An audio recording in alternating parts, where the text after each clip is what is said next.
이 시간에 우리가 성경을 읽었던 것이 이 성례하고 오늘 우리가 읽었던 나는 심었고 아볼로는 물 주었는데 오직 자라나게 하신 이는 하나님이다. 이 말씀이 뭔 관계가 있을까? 이런 의구심이 들 수도 있는데요. 오늘 이 부분을 중요하게 제가 끄집어내서 말씀을 드리려고 합니다.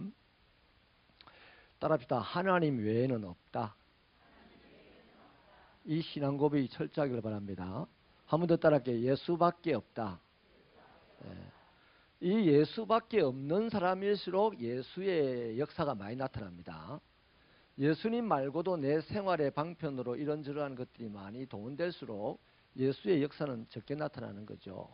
예수님이 힘이 없어서 당신의 역사를 적게 나타나는 게 아니고 인격적인 분이라서 당신의 역사를 적게 나타낸다는 겁니다. 우리 안에 있는 예수가 내 평생 안 드러날 수도 있어요. 우리의 겉사람을 파고 예수님의 십자가가 우리 안에 들어와서 우리는 새 사람이 되었습니다. 옛 사람은 죽었고 새 사람은 살았는데 이 새 사람이 세상 사람과 별로 차이도 안 나. 예수 믿는 것만 차이 나지 살아가는 방식은 거의 비슷해요. 그러니까 이 새 사람이 내 안에 있는 그 예수로 말미암아 새 사람이 되었는데 내 안에 있는 예수의 역사가 내 밖으로 자꾸만 많이 나올 때 눈빛으로도 나오고 말투로도 나오고 행동으로 나오고 내 눈빛은 옛사람은 썩남은 이걸 불타는 눈빛이었어요. 그런데 이게 내가 예수님이 내 안에 들어서 새 사람이 되었습니다. 그런데 마음의 생각은 화가 난다. 그런데 내 안에 있는 예수님이 더 많은 역사를 나타내면 나를 분노하게 하는 그 사람을 향해서 이전에는 이글거리는 눈빛으로 보았는데 지금은 이해하는 눈빛으로 본다 이거죠. 할렐루야. 이런 사람이 많아야 그 사람 사는 동네가 살게 되는 겁니다. 요셉이가 말이죠. 그 애굽에 잡혀갔어요. 너무 억울하잖아요. 얼마나 미운 짓을 할 건데 형들한테 두들겨 맞아서 노예로 팔려갔겠습니까? 그것만 생각해도 내가 뭘 잘못해가지고 내가 이렇게 오게 됐냐고 막 인상을 쓰고 분노하고 막 길길이 혼자서 날뛰면 지가 받쳐갖고 먼저 죽어. 그런데 이 요셉이 안에는 누가 있었다? 그의 헬리콥터 대신 하나님이 계셨어요. 하나님이 계시니까 인간적으로는 억울하고 성이 나지만 그 하나님을 보니까 내가 썩내서는 안 될 사람이라. 그래서 꿋꿋하게 참고 견디면서 살았어요. 계속해서 더 억울하고 더 힘든 일이 오는데도 성경은 요셉이가 형통하더라. 이 형통이 뭡니까? 돈 많이 버는 게 형통이 아니고 건강해지는 게 형통이 아니에요. 진짜 형통은 하나님의 뜻이 이루어지는 게 형통입니다. 하나님은 당신의 뜻을 이루는 분이지 우리들의 뜻을 이루어주기 위해서 우리에게 온 알라딘의 램프에 있는 그 요정이 아니라니까요. 아멘. 그래서 예수밖에 없다. 이러한 의식이 많으면 많을수록 그 사람은 예수님이 원하는 방식의 삶을 살아요. 그런데 예수를 믿기는 하지만 그래서 교회는 다니지만 예수밖에 없다 하는 이 생각과 의식이 적으면 적을수록 그 사람은 예수 이외의 것들이 자신의 삶에서 나타나죠. 이걸 갖다가 맛 잃은 소금이라. 그래서 오늘은요, 아볼로도 물을 주고 복음 전파를 위해서 누군가의 구원을 위해서 바울은 씨를 뿌렸어요. 복음을 전했어요. 아볼로는 물을 주었어요. 그들을 양육했습니다. 그런다고 해서 그 사람들이 복음을 받아들이고 그 사람들이 구원을 받느냐? 그건 아니라는 겁니다. 복음 전파를 하는 데 있어서 바울도 최대한 열심히 일을 했고 아볼로도 최대한 열심을 내서 일을 했는데 그 두 사람이 아무리 열심을 일을 내고 1000년을 두 분 동안 살면서 그 일을 열심히 해도 그 사람에게 복음을 듣는 그 사람이 예수를 믿느냐 안 믿어요. 구원을 받느냐 못 받아요. 반드시 하나님이 거기에 허락하셔야만 구원이 이루어지는 겁니다. 그래서 하나님이 없으면 소용이 없어요. 내가 전에도 우리가 뽀데이를 통해서 한 영혼을 더하기 위해서 수십 년을 노력을 한다 해도 하나님이 허락하시면 영혼이 살아옵니다. 그러나 하나님이 허락 안 하시면 살아올 수가 없어요. 뭐 하나님이 허락 안 하신다고 나 안 할 거냐? 그건 나와 하나님과의 관계에서는 내가 해야 될 일입니다. 할렐루야. 자, 그래서 오늘 바울이 고백을 하기를 하나님이 아니면 우리는 아무것도 아니다 이렇게 얘기합니다. 이게 진짜 신앙입니다. 교회 안에서 나는 무엇이다, 나는 목사다, 나는 장로다, 나는 권사다, 뭐 나는 무슨 부장이다, 뭐 이렇게 하고 나가기 시작하면 하나님이 일을 안 합니다. 목사인 네가 해라, 부장인 네가 해라. 그러면 열심히 하는데 넉다운 되죠. 열심히 하는데 번아웃 되는 거예요. 그런데 하나님이 하시면 우리는 그분을 따라가며 찬송만 하고 그분을 간증만 하면 될 정도로 일이 수월해요. 이러한 형통함이 우리 새벽교회에 있게 되기를 축원합니다. 자, 이제 그런 차원에서 이 성례라는 이 의식 속에는요, 사람의 활동들이 많이 있어요. 있는데 하나님이 중요하다는 것을 지금 당분간 말씀을 들었습니다. 우리 91문을 읽겠습니다. 91문 시작. 성례가 어떻게 우리의 구원을 위한 효과적인 수단이 될 수 있습니까? 답을 읽을게요. 시작. 성례가 구원을 위한 효과적인 수단이 될 수 있는 것은 성례 자체나 성례 집행자에게 어떤 힘이 있어서가 아니라 그리스도가 복을 주시고 성령이 믿음으로 성례 받는 자 안에서 역사하시기 때문입니다. 자, 92문 읽겠습니다. 시작. 성례란 무엇입니까? 답을 읽어요. 시작. 성례란 그리스도가 정하신 거룩한 규례로서 성례 안에서 그리스도와 새 언약의 유익들이 눈에 보이는 상징들을 통해 신자에게 나타나고 확인되며 인쳐주시며 적용됩니다. 자, 여기 한 가지 정리할게요. 성례는 누가 정한 거다? 그리스도께서 제정하신 겁니다. 예수밖에 없다라는 의식이 충만하면 이 성례는 예수님이 제정하신 것이다. 그러므로 반드시 참여해야 된다 하는 것이 정리가 돼요. 뭐 굳이 뭐 성례전에 참여하세요 이렇게 안 해도 예수밖에 없다는 의식이 충만하면 이곳엔 반드시 참여하게 되어 있습니다. 우리가 약속했습니까? 뭐 우리 권사님들하고 항존직들이 담임 목사하고 우리 성례를 합시다 이렇게 약속해 가는 거예요? 아니에요. 예수님이 제정하신 것이기 때문에 이유를 불문하고 그 성례를 우리가 참여하는 것입니다. 자, 93문을 읽겠습니다. 93문 시작. 신약의 성례들은 무엇입니까? 답을 읽어요. 시작. 신약의 성례들은 세례와 성찬입니다. 이제 요 세 가지 요리문답을 다시 한번 좀 더 구체적으로 정리를 하겠습니다. 이 성례의 능력, 성례의 효력, 구원에 대한 능력과 효력을 살펴보겠는데요. 사도행전 8장에 보면 베드로 사도가 막 이적을 일으키는 그 일들을 합니다. 그것을 가만히 보고 있던 시몬이라는 사람이 찾아와서 돈을 줄 테니까 그 능력을 나에게 팔아라 이래요. 그래서 이제 베드로에게 혼이 나죠. 이 시몬은 베드로가 대단한 것 같아요. 그래서 베드로 두 사람에게 돈을 주면 베드로가 발휘하는 그 능력을 자기도 발휘할 수 있을 것 같고 그 능력을 자기도 사람들에게 나눠가지고 사람들에게 인기를 얻어야 되겠다는 생각이 있었던 거예요. 그런데 베드로가 능력을 팔았어요? 안 팔았어요? 팔았어요? 안 팔았어요? 죽으려고 그러나고 했어요. 안 팔았어요. 왜? 예수로 충만하기 때문에. 예수밖에 없다라는 것을 분명하게 인식하고 살기 때문에 안 팔았죠. 그런데 그 능력을 사고 싶었던 이 사람은 돈을 가지고 그걸 살려고 했어요. 왜 그럴까요? 예수로 충만하지 않기 때문이었어요. 돈 주면 될 줄 알았어요. 하나님의 구원의 은혜를 돈 주면 얻을 수 있다고 생각하시는 분이 있습니까? 그 예수 믿는 척 하는 거지 믿는 게 아닙니다. 예수를 내가 지어내서 믿는 사람들도 많아요. 예수를 믿는 것은 유일하게 하나님이 은혜를 주셔야만 믿어요. 오늘 새벽에 우리가 새벽기도 11조 시간에 나눈 겁니다. 그래서 우리가 날마다 내가 예수를 진정으로 나의 주인이라고 믿을 수 있는 그 은혜를 달라고 하나님께 구해야 되는 거예요. 어제 믿었다고 오늘도 믿을까요? 아니요.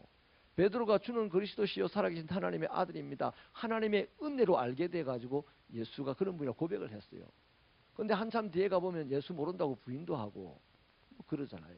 그래서 예수가 나의 주인이고 예수가 나의 그리스도시라는 사실을 알고 고백할 수 있는 것은 어제 그 가지고 안 됩니다. 오늘 또 하나님의 은혜를 받아서 고백할 수 있어야 됩니다. 왜? 우리에게는 매일 새로운 날들이 닥쳐오고 매일 새로운 환경들이 닥쳐오기 때문에 그 새로운 날, 그 새로운 환경 앞에서 내 믿음은 살아있어야 돼. 어제 믿음 가지고는 소용없는 거예요.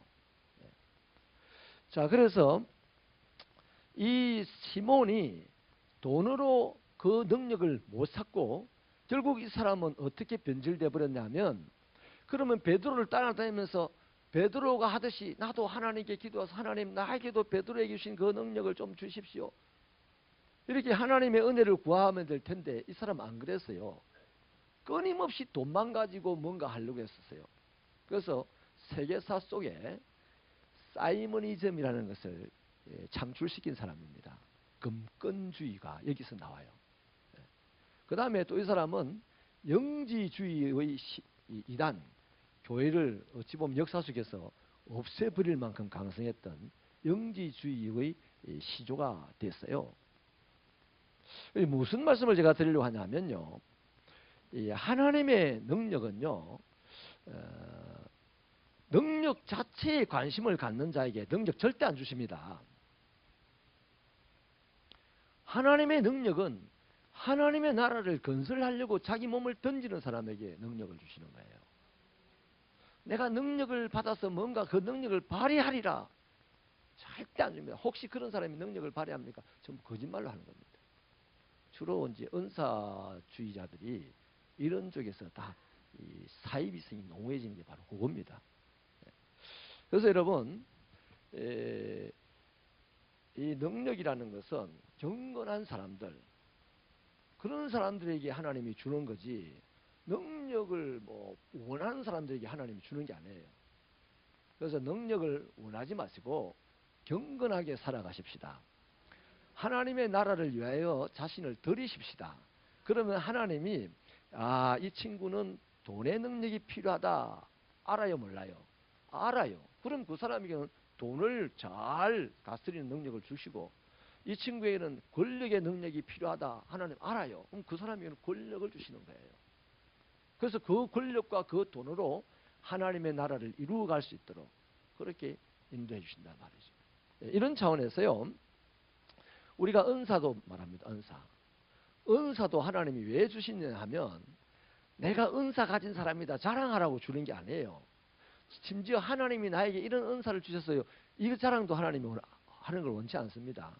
은사를 주신 유일한 하나님의 목적은 공동체의 덕을 세우기 위해서입니다. 할렐루야. 그래 보니까 은사자들이 공동체의 덕을 못 세울 때가 많아요. 나는 할 줄 아는데 넌 못하지. 고린도 교회가 그랬어요. 자, 그래서 성례의 이 능력, 이 성례의 허력 같은 경우도요, 우리는 쉽게 생각하면 성례전, 우리 뭐 세례를 한다, 성찬식을 한다 할 때 프로그램을 아주 아름답게 만들고 음악을 잘 깔고 형식을 멋있게 이렇게 하면 그 성례전이 대단히 신령한 것 같이 보여. 이런 분위기와 감정에 성례전이 끌려가서는 안 된다는 거예요. 그 성례의 능력은 성례를 또 집례하는 집례자의 화려한 기술, 이게 어디서 많이 나옵니까? 천주교에서 많이 나와요. 왜 진리를 막 이것저것 화려한 것들로 섞을까요? 진리 위에 다른 무언가가 필요하기 때문에 섞는 거예요. 하나님께서는 제단을 쌓을 때도 다듬지 않는 돌로 쌓아왔어요. 그 말은 뭐냐면 진실함 하나를 가지고 쌓아야 했습니다. 그런데 다듬는다, 내 정성으로 하나님을 움직이겠다는 뜻이죠. 하나님은 정성으로 움직이는 게 아니고 진실함, 정직함으로 통할 때 움직입니다. 할렐루야. 그래서 이 성례의 능력이요, 교황이 뭐 연기를 쫙 흘리면서 천천히, 복사가 뒤에서 따라오면서 붙이질을 하고 뭐 이러면 성례전이 대단히 호력이 있는 것 같아서 저 교황청에는 수십만 명이 모이는 거야. 그런데 시골 교회 공소, 그 천주교 공소에는 사람들이 1년에 한 번 가는 거예요. 그것도 적선하러 한 번 가는 거예요. 이런 데서 성례의 능력을 보면 안 된다는 겁니다. 성례의 능력은 어디에서 나오느냐 하면 제정하신 예수에게서 나오는 거예요. 성례를 집행하는 그 의식이나 아니면 집행하는 자의 기술에 의해서 성례의 능력이 나오는 게 아니고, 성례전의 그 능력은 그것을 제정하시고 그것을 하라고 명령하신 예수님에게서 나오는 겁니다. 그럼 우리가 쉽게 말해서 성찬식을 한다, 세례식을 한다, 그것은 누구에 의해서 지금 되는 겁니까? 담임 목사에 의해서 되는 거예요? 교회의 절기에 의해서 되는 거예요? 아니에요. 하나님이 은혜를 주셔서 그 사람이 이번에 세례를 받게 하신 거고, 세례를 받고자 결심하게 하신 거고, 그 현장에서도 하나님만이 주인 되셔서 다스린다는 겁니다. 그래서 좀 어설퍼 보여도, 좀 고리타분해 보여도 그건 왜 참여해야 되냐? 주님이 정하신 것이기 때문에. 이게 신앙인들의 삶이죠. 그래서 이런 차원에서 한 번 더 우리가 고린도전서 3장 6절 7절을 한 번만 더 읽어볼게요. 시작. 나는 심었고 아볼로는 물을 주었으되 오직 하나님께서 자라나게 하셨나니 그런즉 심는 이나 물 주는 이는 아무것도 아니로되 오직 자라게 하시는 이는 하나님뿐이니라. 바로 그겁니다. 우리가 말씀도 전하고 또 말씀을 가르치기도 하고 세례도 하고 성찬식도 하고 하지만, 우리에게 은혜를 베풀고 구원을 하시고 믿음을 자라게 하시는 분은 그 형식과 그 예식이 아니고 그걸 정하신 주님이다 이겁니다. 이해가 되십니까? 그 시간에 주님에게 집중해야 돼요. 그럴 수 있는 저와 여러분 되기를 바랍니다. 범사에 하나님을 인정하라고 하는 말씀만 해도 더 이상 설명할 것이 없어요. 성례전은 예수님이 제정하신 것이구나. 그럼 우리가 예수님을 인정하면 성례전의 규모가 얼마나 크든지 적든지, 성례전이 얼마나 아름답게 만들어졌든지 그렇지 못하게 만들어졌든지 그것과 상관없어요. 그 성례전에는 참여해야 되는 거예요. 누군가가 세례를 받습니다. 세례 받는 사람만 참여합니까? 세례 주는 사람만 참여합니까? 주의 이름으로 세례를 받고 주의 이름으로 세례를 주죠. 그러나 주의 이름으로 참여해서 그를 위하여 중보하고 기도하는 성령의 도구들이 바로 회중들인 거예요. 그걸 갖다가 예수님이 제정하신 것이므로 반드시 참여해야 된다 하는 이 의식이 있으면, 누군가 세례를 받을 때요, 세례를 받는 사람은 굉장히 진지합니다. 근데 세례를 주는 사람은 좀 덜 진지해. 1년에 2번씩 늘 하던 게 되니까. 근데 또 세례를 베푸는 그 공동체 안에 함께 참여하고 있는 사람은 기후비고 문자 보고 대기 그러면 안 되는 거예요. 지금 성령께서 지금 예수님이 제정하시고 성령께서 그것을 이끌어 가시니 모두가 거기에 초미의 관심을 가지고 함께 해야 되는 거예요. 그럴 때에 공동체는 강력한 힘을 발휘합니다. 다음 주입니까? 우리가 세례식을 베풀 겁니다. 슬플 수도 있어요. 볼품이 없을 수도 있어요. 대형 교회가 돼가지고 세례식 한번 하는데 막 50명이 쫙 앉고 담임 목사님이 세례를 주면서 땀을 뻘뻘 흘리고 많은 사람을 주니까 막 이러면 땀을 닦아가면서 누구 또 신령해 보이고, 땀 나는 거하고 신령한 거하고 뭔 상관이 있냐고. 신령한 거는 누가 신령하다? 주님만 신령한 거야. 할렐루야. 또 저를 신령하지 않다고 보지는 마세요. 저를 사랑해 주세요. 신령한 주님의 일을 하는 저를 사랑해 주시고, 신령한 주님이 부르신 장소에 모인 옆 사람을 사랑해 주시고, 신령한 분으로 믿을 분은 주님이시고. 할렐루야. 이런 축복이 저와 여러분에 있기를 바랍니다. 자, 그렇다면 이 성례전이 하나님의 구원의 효력을 맛보게 하는 한 방편이 되는 이유가 있어요. 이유가 딱 하나입니다. 하나. 우리 마태복음 28장 20절을 읽어볼게요. 시작. 내가 너희에게 분부한 모든 것을 가르쳐 지키게 하라. 볼지어다 내가 세상 끝날까지 너희와 항상 함께 있으리라 하시니라.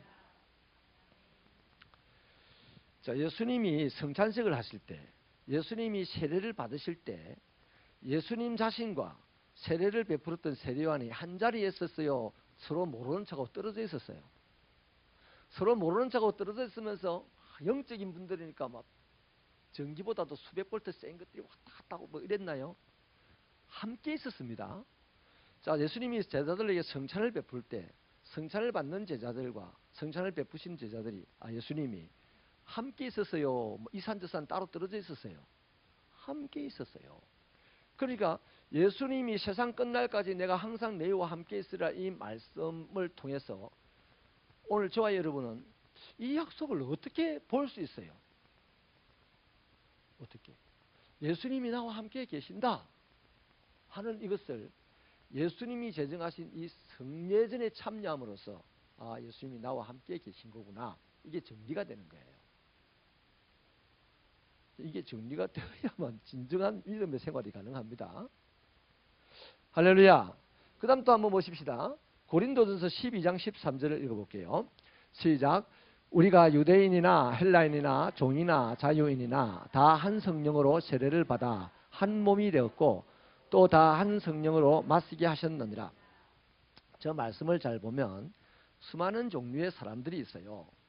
그런데 그 수많은 다양한 사람들이 한 분 성령님으로 말미암아 세례를 받았대요. 그래서 한 몸이 되었는데 누구랑 한 몸이 되었다? 세례를 받은 사람들끼리 한 몸이 되었다? 그건 나중에 얘기입니다. 먼저 성령과 한 몸이 되었다는 얘기입니다. 성령과 한 몸이. 내가 세례를 받음으로 성령과 한 몸이 되고 권사님이 세례를 받음으로 성령과 한 몸이 되었어요. 성령은 한 분이다, 두 분이다? 한 분이에요. 그러므로 저와 여러분은 생판 다른 사람인데 우리는 한 몸이 되는 거예요. 왜? 누구들? 성령님 때문에. 이러한 신앙적인 지식이 있으면 그 교회 공동체는 건강하게 삽니다. 어떤 시류가 닥쳐들고 어떤 이단 세력이 닥쳐들고 어떤 환란이 닥쳐와도 그것들 능히 이깁니다. 새 사람이면. 왜? 성경에 분명히 말씀하셨어요. 잠언에. 삼겹줄은 끊어지지 않는다 했어요. 둘이는 능히 싸운다 그랬습니다. 할렐루야. 그러니까 예수님과 저와 한 분, 세 분만 있으면 교회는 예수님이 오시는 날까지 끊임없이 성장하게 돼 있어요. 이 의식 때문에. 하나님이 함께 하신다는 이 의식 때문에. 그래서 하나님이 나와 지금 함께 하신다. 다른 어떤 걸로 설명을 할 수가 없어요. 공통적으로 설명이 안 돼요. 주관적으로는 저 사람 나름대로 나 나름대로 다 설명이 되지만 객관적으로는 설명이 안 돼요. 하나님이 나와 함께 하신다. 하나님이 우리와 함께 하신다 하는 가장 객관적이고 공통된 설명은 바로 성례전을 통했습니다. 성례전이 중요하다 안 중요하다? 성례전의 그 능력이 그렇게 중요한 겁니다. 하나님의 구원의 지속성에 대해서 효력을 발휘한다는 거죠. 자, 그 다음에 그러면 이러한 성례전이 우리의 눈으로 하나님이 나와 함께 한다는 표식이 됩니다. 한 예를 제가 들어볼게요. 옛날에 한 청년이 교회를 다니다가 어느 날 예수를 믿게 되고 또 드디어 세례를 받게 되었어요. 처음에 교회를 다닐 때는 어떤 자매가 좋아서 따라왔어요. 쭉 계속 다니다가 드디어 예수를 자신이 믿게 되었어요. 그리고 교육을 거쳐서 이제 세례를 받게 되었습니다. 그러는 와중에 이 청년이 엄청난 핍박을 받았어요. 처음에는 자매가 좋아서 교회 간다 할 때는 부모가 뭐 예수 믿으면 어떡하, 안 믿으면 어떻노, 뭐 자매 하나 꼬시면 온나마 이래 된 거예요. 그런데 정작 이 친구가 예수를 딱 믿으니까 이 부모님이 이제 협박을 하기 시작합니다. 네가 우리 집안이 어떤 집안인 줄 알고 그딴 짓을 하느냐. 그런데 이 청년이 그 부모의 협박에 굴하지 않고 세례를 딱 받는 때 이제 그게 드러나잖아요. 세례를 받으면 안 드러나면 그것도 이상한 겁니다. 세례를 받으면 내가 하나님이 나와 함께하는 사람이라서 성경책을 들고 다니는 걸 두려워하지 않았어요. 이 청년이. 그래서 이제 예배를 드리고 성경책을 들고 기쁘게 집에 갔어요. 또 태도가 달라져서 부모를 대하는 태도가 옛날하고 영 달라요. 새 사람이 되었으니까 얼굴에 꽃이 피기 시작한 거죠. 그 대부분에 알아요. 아버지나 어머니는 어둠의 영에 갇혀 있는 사람이기 때문에 자기 아들이 지금 새 사람이 되었다는 걸 대부분에 알아요. 그래서 절대 있을 수 없다 해가지고 엄청나게 핍박을 했는데, 그러면 보통 사람 같으면 어떨 거예요? 당분간 핍박을 멈출 때까지는 교회를 안 나올게요. 이럴 수 있어. 대부분이 그럴 수밖에 없어요. 근데 이 친구는 다니엘 같은 친구라. 저를 찾아서 뭐라고 하냐면 헐레벌떡 뛰어와가지고 와, 목사님 하나님은 살아계십니다. 하나님이 살아계심을 내가 봤습니다. 어디서 봤냐? 우리 집에 가서 봤대. 어떻게 봤는데? 어떻게 알았는지 우리 아버지가 내 세례 받은 것을 알았어요. 하나님이 안 가르쳐주면 나는 말 안 했으니까 하나님이 가르쳐준 게 확실합니다. 이래야 되네. 안 되는 사람은요 거꾸로 가는 거라 거꾸로 가는 거라. 그래 이 친구가 그렇게 열심히 신앙생활을 해가지고 승리하는 것을 봤어요. 사랑하는 여러분, 이 성례전은 하나님의 능력의 표시가 나는데요. 그 성경을 한번 찾아볼게요. 눈으로 볼 수 있는 표지가 성경에 들어있습니다. 출애굽기 13장 21절 22절을 같이 한번 읽겠습니다. 시작. 여호와께서 그들 앞에서 가시며 낮에는 구름 기둥으로 그들의 길을 인도하시고 밤에는 불기둥을 그들에게 비추사 낮이나 밤이나 진행하게 하시니 낮에는 구름 기둥 밤에는 불기둥이 백성 앞에서 떠나지 아니하니라. 아멘. 여기 우리는 이 내용을 다 몰라요. 다 몰라도 이건 알아요. 구름 기둥 불기둥 모르신 분 있어요? 다 아시죠? 구름 기둥 불기둥은 사람들의 눈에 보이는 표시입니다. 표시. 근데 그 구름 기둥이 어떻게 하신다? 이스라엘 백성들을 낮에는 시원하게 밤에는 따뜻하게 갈 길을 밝혀 보여주고 그 이스라엘 백성들을 건져내고 인도하고 안전하게 하고 보호하시고 목적지까지 데려가시는 하나님의 표시다 이 말이죠. 우리가 뭐 구름 기둥 불기둥 하면서 좋아하나요? 구름 기둥 불기둥은 하나님이 나와 함께 한다는 표시이기 때문에 좋아하는 거 아니에요. 저와 여러분도 그리스도인으로서 우리 안에 이제 하나님의 빛이 들어왔단 말이에요. 그런데 우리가 이 세상을 살아가면서 세상은 어두운 곳이다 그러고 세상은 고통의 바다라 그러는데 우리는 등대요. 그리스도인이 등대입니다. 그게 거부하는 사람이 있습니까? 없잖아요. 그리스도는 세상의 빛입니다. 아무도 거부하지 않잖아요. 그럼 뭡니까? 우리 표정이 밝아야 돼. 왜? 내 안에 있는 예수님 때문에 이 세상의 형편과 관계없이 나는 기뻐. 그럼 내 얼굴은 환해. 그 세상 사람들은 이렇게 어려운 시절에 저 인간은 미친 인간도 아니고 무엇이 해죽거리고 웃고 다니느냐 이해가 안 된다 할 거예요. 처음에는 이해가 안 된다 하고 나중에는 미쳤다 그러고 나중에는 도대체 뭔가 있나 보다. 도대체 뭘까? 아 그래 저 사람은 예수를 믿으니까 그렇구나. 그래서 그 사람이 예수를 알게 되는 거예요. 그게 우리가 이 땅에 구원받아야 될 자들에게 그리스도의 향기일 수도 있고 빛일 수도 있고 구름 기둥 불기둥일 수도 있다 이 말이에요. 할렐루야. 그런 이름을 듣고 사는 새빛교회 되기를 축원합니다. 새빛이 무슨 새빛입니까? 샛빛입니까? 새빛은 새로운 빛, 이 세상을 밝히는 구름 기둥, 불기둥, 세상을 웃게 만드는 밝은 빛. 우리가 웃어야지 그럼 먼저. 우리가 밝아야지. 우리가 웅그주춤하고 우중충한 상태에서 나는 세상의 빛입니다. 그래 네 혼자 빛해라. 이러면 안 되지 않습니까? 새벽교회 성도들 되시기를 축원합니다. 그래서 여러분 또 출애굽기 16장 14절을 한번 읽어볼까요? 14절부터 18절까지요. 시작. 그 이슬이 마른 후에 광야 지면에 작고 둥글며 서리같이 가는 곳이 있는지라. 이스라엘 자손이 보고 그것이 무엇인지 알지 못하여 서로 이르되 이것이 무엇이냐 하니 모세가 그들에게 이르되 이는 여호와께서 너에게 주어 먹게 하신 양식이라. 여기까지요. 여기까지 하십니다. 이 정도만 읽어도 이게 뭡니까? 만나 다 알아. 만나 다 알아. 그것도 우리가 뭐 만나 하면서 돌아다니지 않지 않습니까? 만나 하는 순간에 우리는 뭘 안다? 무슨 표식을 갖고 있다 저 만나가? 하나님이 우리를 굶겨 죽이지 아니한다는 표식을 갖고 있잖아요.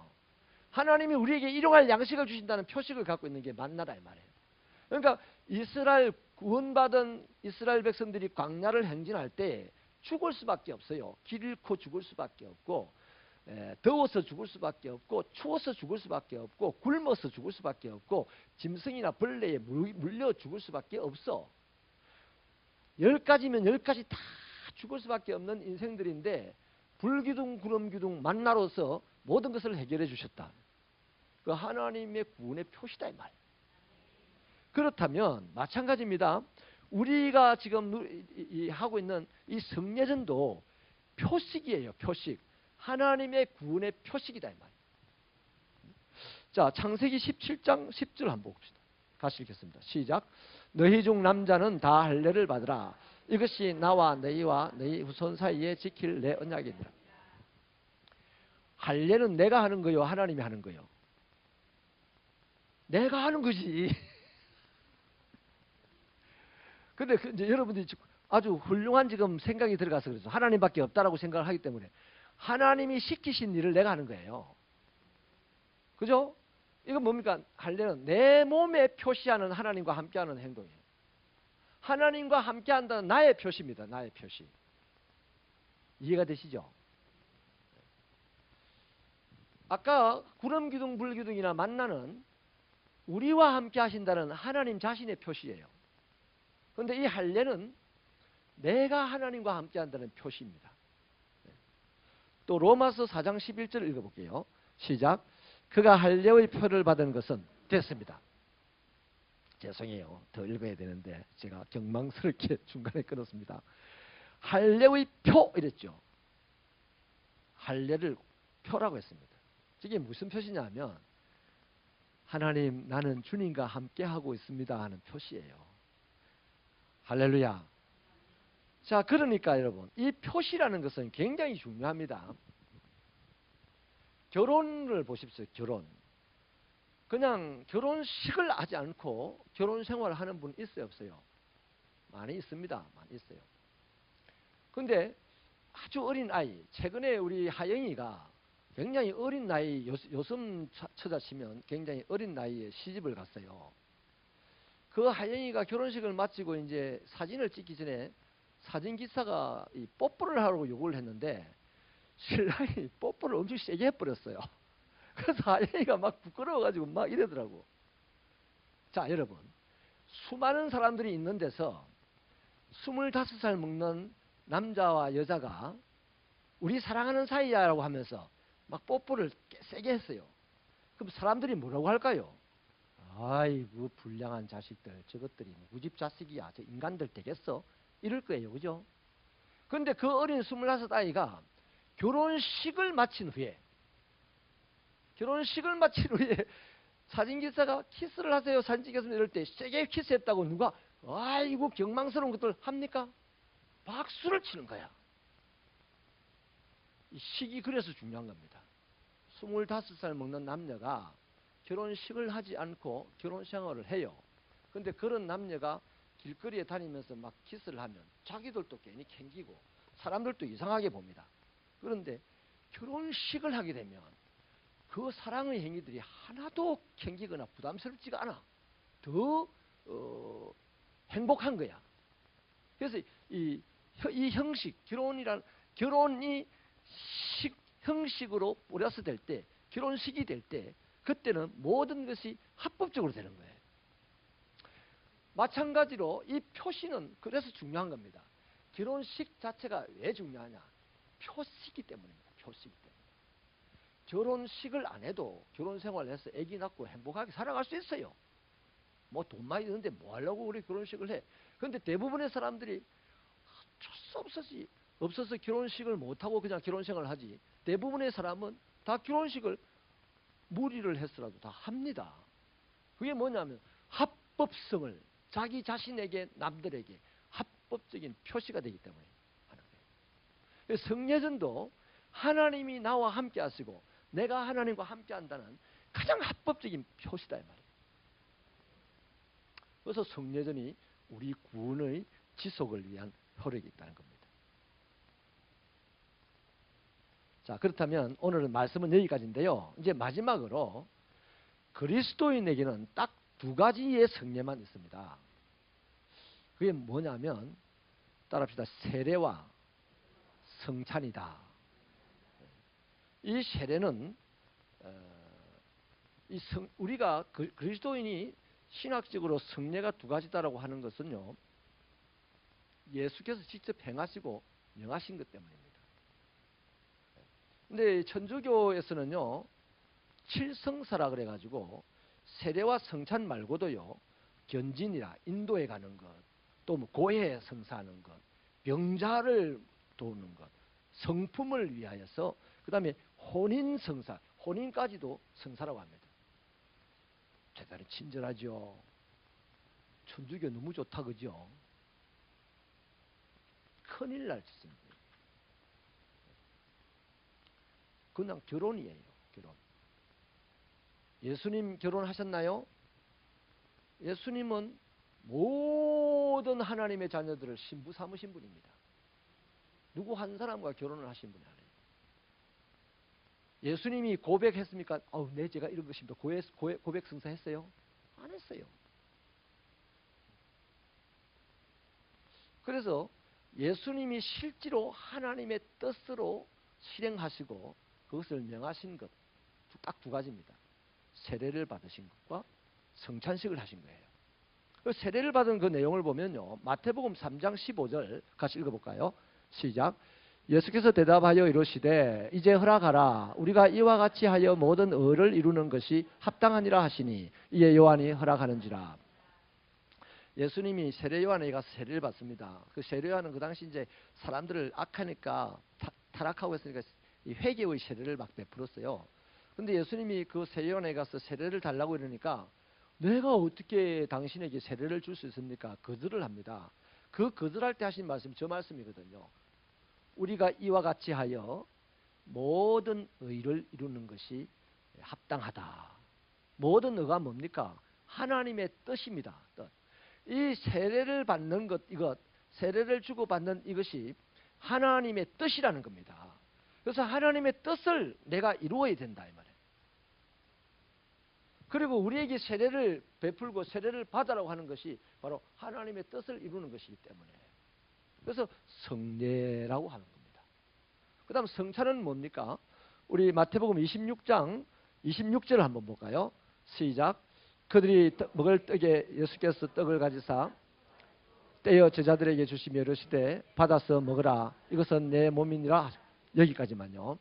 그 뒤에 계속 읽어나가면 잔을, 포도주를 부어서 그 잔을 나누면서 이것은 나의 피다라고, 너희를 위한 나의 피다라고 말씀을 하시잖아요.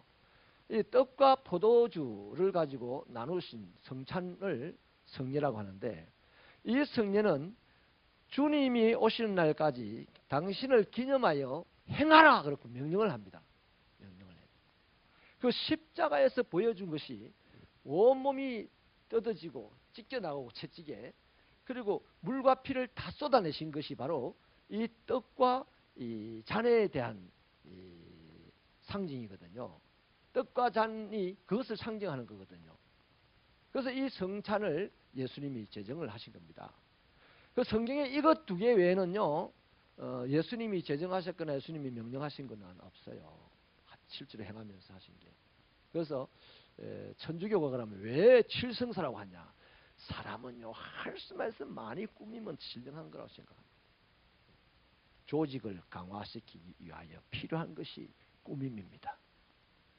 우리 하나님은 조직을 중요하게 생각하지 않습니다. 하나님은 진심이 통하는 자를 원하십니다. 할렐루야. 자, 그래서 오늘 이 시간에는 하나님의 그 구원의 은혜, 믿음이라는 것으로 유일하게 받을 수 있는 그 구원의 은혜가 계속해서 지속이 되고 예수님이 재림하신 날까지 계속 지속되어져서 구원이 완성이 되게 하기 위해서는 그 은혜의 방법들을 주어서 우리가 지켜나가야 된다 말이죠. 이게 말씀이고 그게 성례였더라. 다음 시간에는 이제 세례와 성찬을 구분해서 보고 그 다음에는 또 하나의 방법, 기도를 볼 겁니다. 기도하시겠습니다.